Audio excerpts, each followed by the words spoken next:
வணக்கம். இன்றைக்கி நம்ம பார்க்க போகிற சமையல் என்னென்னு பார்த்தீங்கன்னா, ஒரு சைடிஷ் ரெசிபி தான் பார்க்க போகிறோம். அதாவது உருளைக்கிழங்கு குருமா இல்லை கிரேவி எப்படினாலும் வச்சுக்கலாம். இது இட்லி, தோசை, சாதம், வெரைட்டி ரைஸ் எல்லாத்துக்குமே சூப்பராக இருக்கும் தொட்டு சாப்பிட்றதுக்கு. செய்கிறது வந்து ரொம்ப ஈஸியாக பண்ணிடலாம். டக்குன்னு ஒரு 10 நிமிஷத்தில் வந்து இந்த குருமா வந்து செஞ்சு முடிச்சிடலாம். ஸோ வாங்க இந்த அருமையான உருளைக்கிழங்கு குருமா எப்படி செய்யலாங்கிறத பார்க்கலாம்.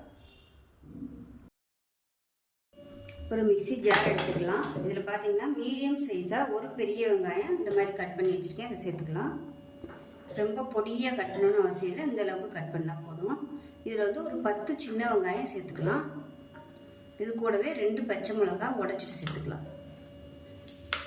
இது கூடவே ஒரு 6லேருந்து 7 முந்திரி பருப்பு சேர்த்துக்கலாம். இதோட மீடியம் சைஸாக 2 தக்காளி சேர்த்துக்கலாம். இது கூடவே 1 டீஸ்பூன் கசகசா, 1 டீஸ்பூன் சோம்பு சேர்த்துக்கலாம்.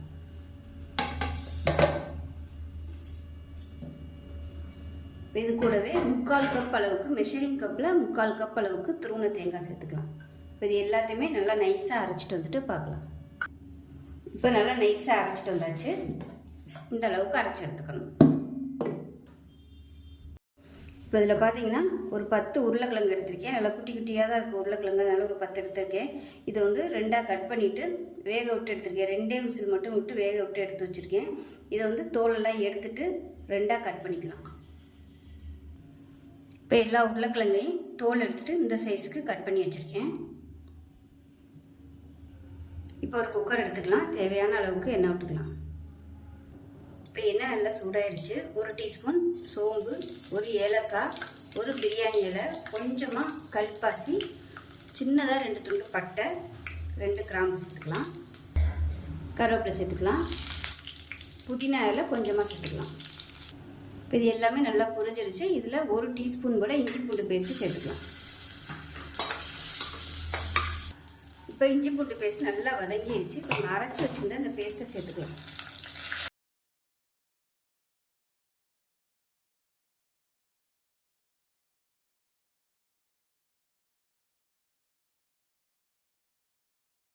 இப்போ இது எல்லாத்தையுமே நல்லா பச்சை வாசனை போக வதக்கிக்கலாம். ஏன்னா நம்ம எல்லாமே வதக்காமல் அரைச்சிருக்கோம், அதனால் ஸ்மெல் வரும். அதனால் நல்லா அப்படியே எண்ணெய் பிரிஞ்சு வர அளவுக்கு வதக்கி விட்டுக்கலாம். அப்போ தான் அந்த குருமா வந்து நல்லா டேஸ்ட்டாக இருக்கும். மசாலாவை சேர்த்துட்டு விட்டுறாமல் இந்த மாதிரி இடையில நல்லா கிளறி விட்டுக்கிட்டே இருங்க. அடி பிடிக்கிற மாதிரி இருந்துச்சுன்னா நீங்கள் எண்ணெய் சேர்த்துக்கலாம். எண்ணெய் கம்மியாக இருந்துச்சுனாலும் அடி பிடிக்கும். அதனால் கொஞ்சம் கொஞ்சமாக பத்தலைன்னா நீங்கள் எண்ணெய் சேர்த்துக்கலாம்.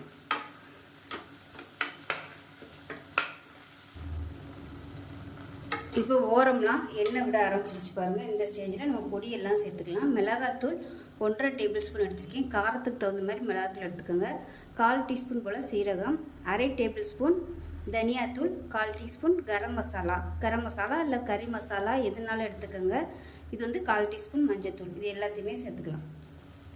உங்களுக்கு இன்னும் நல்லா ஃப்ளேவராக வேணும்னு நினச்சிங்கன்னா சிக்கன் மசாலா தூள் இருந்துச்சுன்னா கூட நீங்கள் சேர்த்துக்கலாம். சிக்கன் மசாலா, மட்டன் மசாலா எது வச்சுருந்தீங்கனாலும் கொஞ்சம் கொஞ்சம் சேர்த்திங்கன்னா இன்னும் நல்ல ஃப்ளேவராக இருக்கும். இப்போ இதையும் நல்லா வதக்கி விட்டுக்கலாம். இப்போ இந்த ஸ்டேஜில் உப்பு சேர்த்துக்கலாம். நான் வந்து இன்னும் உப்பு சேர்க்கலை, இப்போ தான் உப்பு சேர்க்குறேன். இப்போ தேவையான அளவுக்கு உப்பு சேர்த்துக்கலாம்.